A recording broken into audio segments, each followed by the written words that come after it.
Siguro po ay hindi po aware po kayo mga kapatid na yung song na yan, yung Diyos ka sa amin, ito po ay ilang ulit pong naging bahagi po ng line-up pag praise and worship songs sa mga evangelical Christians sa bawat local churches, no?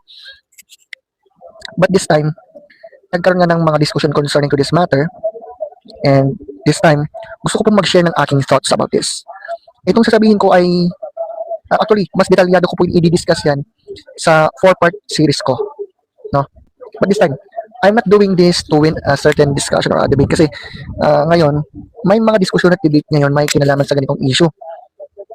Hindi rin po ito pagkatangka na husgahan natin ang puso ng mga sumulat ng kanta. Okay? Simple lang naman po yung layunin natin dito para sa live stream na to. Ano ba talagang turo ng Biblia? Anong dapat nating maging pamantayan sa pagsuri ng mga kantang pagsamba? At paano tayo makapanatiling tapat sa katotohanan nang hindi po nawawala ang pagmamahal? At yan po magiging issue po natin sa ating live stream podcast ngayon. First principle, ang worship songs ay hindi lang music. It is also theology. I've read the posts from Sir Jordan of Christian Worldview Podcast at maging sa ilang post din ni Sir JP. Yan ang pinaka-pinpoint ng kanilang yan ang pinaka-point ng kanilang argument na kung saan ang worship song, totoo, hindi lang ito basta musika lang. We are talking about theology. Katuruan tungkol sa Diyos, so to speak. Diba in Colossians 3:16 kasi ang sabi, let the word of Christ dwell in you richly, teaching and admonishing one another in psalms and hymns and spiritual songs. So, mapapansin po natin na ang pag-aawit ng mga ganitong awitin ay hindi lamang emotional na expression. Yan minsan ang pagkakamali po natin yung tipong sa sobrang emotional, we think na ito na yun, ito na ang presence ng Lord. Although, may part naman na okay. But remember, when we are talking about worship songs, this is not only about emotional expression, it is also about teaching, doctrine, pagtuturo. Kapag ang mga Christians ay umaawit ang mga ganitong papuri, hindi lamang ito umaawit sa Diyos, meron din po itong ipinapahayag tungkol sa Diyos. In other words, every worship song is a theological confession.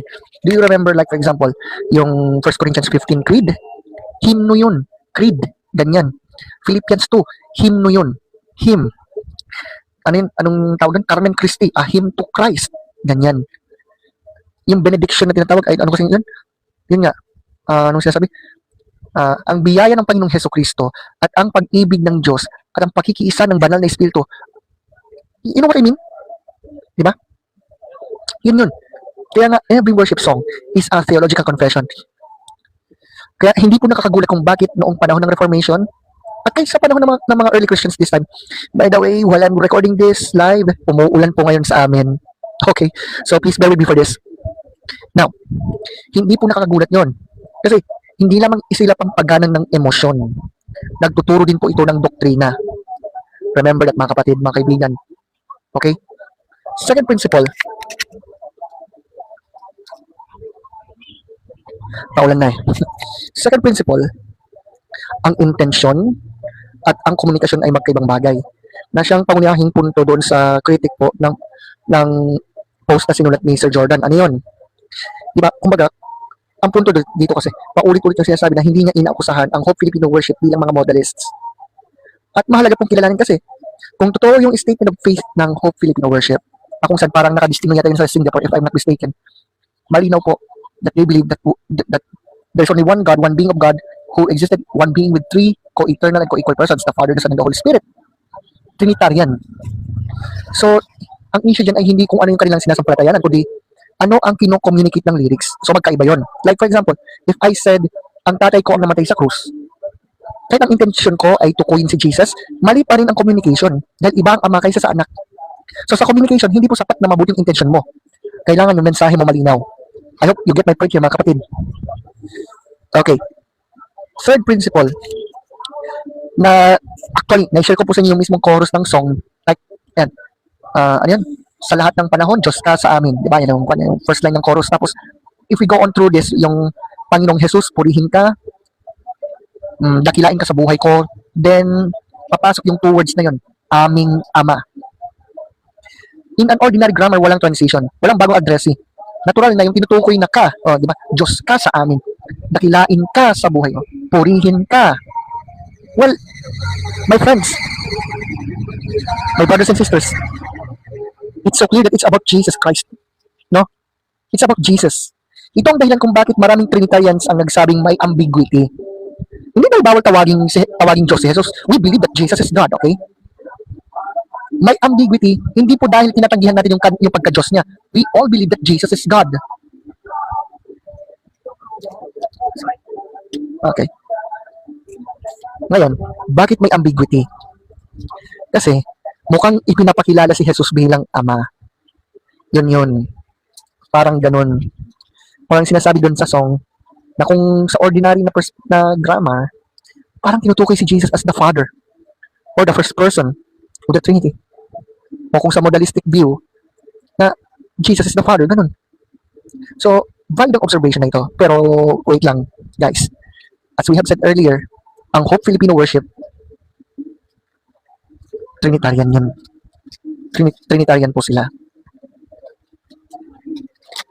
Trinitarian sila. Sorry. Okay, Trinitarian po sila. Subalit, my friends, listen carefully. Tama bang tawaging heresy agad? Dito naman ako bahagyang hihiwalay sa ilang naging reaction online. Kasi I have read some posts about this matter, ganito at ganyan. May nagsasabi na para yung song yan nagtuturo po ng heresy, blah blah blah, ganito. Ayan, gusto ko kong bigyang linaw to sa issue na ating pinag-usapan this time in live. Kasi may malaking pagkakaiba ang ambiguous language at heretical theology. Hindi po lahat ng ambiguous statement heresy. You see, my friends, may mga pahayag na nangailangan lamang ng clarification. Kasi kung ang Hope Filipino Worship ay malinaw na Trinitarian, hindi po ba mas makatarong sabihin na may theological ambiguity ang lyrics kaysa sabihin agad-agad na modalist yung kanta? Kasi may iba sinasabi, aba, modalist yan. Kasi ganito. Ganyan pa man, Trinitarian pala yung church na yon, yung evangelical church na yon. You know what? Mahalaga po, lalo sa mga nagsusulat po ng tula, nagsusulat ng mga awit, nagsusulat po ng mga let's say, kahit kung mga nagsusulat ng maikling kwento, nobela, you name it, mahalagang tingnan po natin yung mensahe na nais nating iparating. Kasi baka mamaya-maya, ito, bigyan ko kayo ng example, my friends. And by the way, si Brother Titelestay pala, at pati yung pastor na content creator ng Good News yata yung Filipino pastor, they are already reacting this one. Ako, ang gagawin ko naman ngayon sa live, kumbaga parang pahapyaw lang ito. Pahapyaw, pero ang dami ko ng explanation. Pero meron akong 4-part series para dito, kung saan i-address ko po yun once and for all by God's grace naman. At ito po ay aking i-discuss sa pananaw ko bilang isang bahagi po ng worship team at apologist. Abangan po niyo. But for now, gusto ko pong i-discuss to, no? We need to be careful, no? Kasi ang terminong heresy o yung erehe, ganyan, yun, naalala ko tuloy yung Noli Me Tangere at El Filibusterismo ni Rizal. Ang salitang heresy, hindi po biro. Hindi po siya biro. Pag sinabing heresy, tumutukoy po ito sa sinasadya o sistematikong pagtuturo laban sa fundamental truths of faith. Like sasabihin na Jesus is not God, or God is not Trinity, or that salvation, Jesus did not rise from the dead. Yan, ganyan. Ang punto lang naman, guys, hindi po sapat ang isang linyang maaaring mamisread upang agad hatulan ang buong ministeryo. Ngayon, meron pong isang post mula sa isang church na oneness, ginamit po yung Isaiah 9 verse 6, okay? Kasi doon tinawag si Christ na everlasting Father. Di ba? Nandun yung sinasabi na and this son will be called Wonderful Counselor, the Mighty God, Everlasting Father, Prince of Peace. Totoo naman yun, guys. What does it mean? Sa pananaw ng mga Trinitarian Christians, lalo sa kung titingnan talaga natin yung context ng passage na yan, kung context lang naman ng Biblia sa kabuuan, pag sinabing Everlasting Father kay Christ, hindi po ito nangangahulugan na si Jesus ang Ama o persona ng Ama. Ito'y tumutukoy sa kanyang pagiging quote-unquote Ama sa kanyang bayan. Isang haring nagmamalasakit, nagpoprotekta, nagbibigay buhay. Sa Hebrew idiom kasi, yung Ama doon, maaaring tumutukoy sa pinagbumulan o tagapag-ingat. So, hindi po ito automatic na nagsasabing si Jesus ang God the Father. No. Ito rin ang dahilan kung bakit ang New Testament ay hindi kailanman ginawang regular na paraan ng pagtawag kay Jesus ang Father o Ama. Sa halip, diba nga, may distinction between God the Father, Jesus the Son, and the Holy Spirit? How about John chapter 10 verse 30 and John 14 verse 9? Unahin natin yung sinabi ni Christ, I and the Father are one in John chapter 10 verse 30. Yung salitang one dito ay neuter sa Greek. Hindi po siya masculine. Hindi ito ibig sabihin na isa silang persona. Ang punto po dyan ng John chapter 10 verse 30, ibig sabihin doon, iisa sila sa kalikasan at layunin. Kumbaga, He and the Father are one in essence of Godhead. Ganun po yun. Alam niyo kung ang ibig sabihin ni Jesus ako ang Ama, then bakit pagkatapos ay bakit pagkatapos ay nag-pray siya sa Ama? Bakit sinabi niyang isinugo siya ng Ama? Bakit sinabi niyang babalik siya sa Ama? Bakit sa baptism niya ay naroon ang Ama, ang Anak at ang Banal na Espiritu ng sabay-sabay? Ano yun?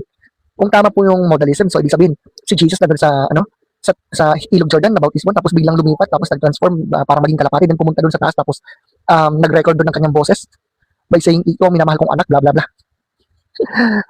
Sounds fishy, right? Di ba? Malinaw po na ang New Testament ay nagtuturo ng parehong katotohanan. One being of God with three persons. How about Colossians 2:9? It's true na kay Kristo ang buong kapuspusan ng pagka-Diyos. So, bakit hindi po dito sinasabing si Kristo ang Ama? Pinipinpoint lamang dyan that Jesus Christ is true God, na siya ring pinaniniwalaan ng lahat ng mga Christians. So, ngayon, gusto ko pinpoint kasi mayroong nag-respond na Oneness Pentecostal about this matter dun sa song na Diyos ka sa amin. Although nag-share siya ng pananaw sa Oneness view, sige, sagutin natin. Nagamit yung John chapter 10, John 14, Colossians 2, Isaiah 9. Siyang naisagot natin, pero Lord willing, mas detalyado ito sa 4-part video series ko. Pero yun lang, walang hinarap na pangunahing argument. Hindi, kasi ang tanong dyan, hindi po kung si Jesus ay Diyos. We all believe that Jesus is God. Ang issue dyan, si Jesus ba ang persona ng Ama? Yan ang hindi sinasagot ng kanilang mga proof texts. Now, concerning this, gusto kong i-highlight ng ilang mga comments, mga post na nabasa ko sa Facebook. Gusto ko lang i-share. By the way, faith, pananampalataya pala, hindi yung tipong naniniwala ka na walang evidence. We are talking about trust, pagtitiwala. And by the way, I still remember na na-discuss ko ito sa mga students ko before, na we are talking about trusting God because of those evidence. By the way, gusto kong i-pinpoint yung sinabi ng isang worship team na I guess you know that sikat na sikat po yan. Anong sabi? Worship songs are not made to satisfy Bible scholars. Sa isang banda kasi tama naman. We are not singing those worship songs to impress theologians and Bible scholars. Okay, fine. Kaso, hindi rin po tayo umaawit para ma-impress ang emosyon. We are singing these songs for the Lord. Umaawit tayo para sa Panginoon. At ang Diyos na sinasamba natin ang siyang naghayag ng katotohanan tungkol sa kung sino po siya. So, the real question here is, faithful ba tayo sa revelation ng Diyos? Kasi, hindi po ito usapin ng academic pride, mga kapatid. Usapin po ito kung gaano po tayo katapat o ka-faithful based on the Word of God. May kaugnayan po sa issue nito ng kantang Diyos ka sa amin. May nagsulat po ng mga sarcastic post like, una, sinabi, sa lahat ng panahon, Trinity ka sa amin. Panginoong Trinity, maghari ka. No? Tapos, may pa isang post na nagsasabi, dakilain ka sa buhay ko, aming anak. Guys, kung Christian ka, tapos ganyan yung pagkakasulat kang post mo sa Facebook o kaya pagpo-post mo sa TikTok, hindi po yun nakakatulong. Mga kapatid, okay, sige, maring nagpapatawa ka sa post na yun, like, Panginoong Trinity, purihin ka, o kaya dakilain ka sa buhay ko, aming anak. What on earth is that for? Alam niyo dun sa mga nag-post ng ganyan, for the love of God, stop that kind of nonsense. Kung ganyan yung gagawin nyo, para lamang punahin halimbawa, yung constructive criticism na isinulat ng kapwa nating Kristiyano, especially if you believe in the Trinity, para ka lamang yung ibang mga skeptic trolls dyan, na wala nang ibang ginawa kundi mamensunan. Anyway, ang sarcasm, maaaring magpatawa. Pero, bihira itong maglinaw. Alam niyo guys, mas mainam na sagutin ang argument kaysa gumawa ng caricature. Now, gusto kong bisitahin yung naging warning ng isang pastor about this matter. And by the way, dun sa student na nakikinig sa akin, thank you so much for listening. Don't worry, i-download ko yung video para i-post ko ito. No? So don't worry about that. Take care, mag-ingat kayo dyan. No? Maulan na naman yan sa ating lugar. So sige, ituloy natin. Gusto kong bigyang pansin yung babala ng isang pastor. At I guess, napakahalaga po ito concerning on criticizing the said song or whatever. Ganyan. And by the way, shout out kay Brother Nicolay. Okay. Sa tingin ko kasi, ito ang isa sa pinakamahalagang paalala po sa atin. Actually, habang sinusulat ko kanina yung aking pananaw concerning to that issue sa post ko sa Facebook, nag-iingat kasi ako eh. Oh, by the way, shout out pala kay Sander. Oh, yan. Okay na, napansin na po kayo. Alright. So, you see, may mga pagkakataong mali yung unang criticism, may mga songs na na-misunderstand lamang. Kaya, alam nyo guys, kaya ako ginagawa ito ngayon para mapakinggan yung magkabilang panig. Like, promise, ang lakas ng ulan talaga dito. Yan. Tulad ng, ano bang sinasabi ng kabilang side? Ano bang sinasabi dito? Kaya nga, hindi ako agad-agad nagpo-post ng issue tungkol dito agad-agad last week. Kasi, 1 or 2 weeks ago, 1 week ago, pumutok yung issue concerning to the said song. Pakinggan din ang kabilang panig. Napakahalagang principle yan. So, balik hindi nito automatic ibig sabihin na mali ang lahat ng public critic. We need to be careful. We need to have some sort of research and we need to listen. Also, meron pong isa pang pastor na kung saan meron siyang sinabi na sa aking pananaw, ito ang pinakamahalagang corrective sa kabilang extreme. Kasi yung iba sobrang extreme eh. Biruin mo sasabihin, ay, yung song na yan, nagtuturo talaga yun ng heresy. Pero dahan-dahan muna tayo. Dahan-dahan. May mga taong halos lahat ng song ay may problem. Kapag ganun ang nangyayari kasi dyan, bagang problem ay wala sa song. Nasa puso po ito ng tagapakinig. We don't need systematic theology in every song. Hindi lahat ng song ay kailangan maglaman ng buong Nicene Creed, Apostles' Creed, Athanasian Creed. Yung mga songs like simpleng Hallelujah. Diba? O Holy, Holy, Holy. Sapat na yun. Pero meron sinabi yung isa doon na pag may tunay na inconsistency, dapat kong pansinin. Mas balanse yung mga kapatid. And then merong isang reflection doon kung saan sinasabi, ito, yun yung parang masasabi ko na pinaka-pastoral na response. Kasi ang church, ang Christian church, nabuhay sa loob ng almost 2,000 years. Maraming mga awitin na na-edit, maraming lyrics ang inayos. Normal yun. Halimbawa, if I will go on na ayusin ko yung song, kung ako, actually merong iba, meron silang ina-edit like, aming hari, aming Panginoon. O kaya after lang, dakilain ka sa buhay ko, yun na lang. Walang problema doon, mga kapatid. Ang pambihira, napapakanta tuloy ako. Anyway, normal yun na ayusin o i-revise yung lyrics eh. Sige. As I've said, maraming hymns ang na-edit, maraming lyrics ang inayos, i-revise. It's normal. Alam niyo po ba kung anong hindi normal doon, mga kapatid? Alam niyo po ba kung anong hindi normal? Mawalan ng pagmamahalan bilang mga magkakapatid kay Kristo. My friends, napakahalaga po ng katotohanan, subalit mahalaga rin ang paraan ng ating pakikipag-usap. Sabi nga ni Apostle Paul sa Ephesians 4:15, speaking the truth in love. Hindi lamang truth, hindi lamang love. Truth in love. So, you see, as you know, isa rin po akong musician. Isa po akong drummer since high school. Gusto kong i-share sa inyo ang aking personal takeaway, no? Kasi kung mamimili po tayo ng song, we need to be careful. At dapat sana, kumaga, mas maayos po, no?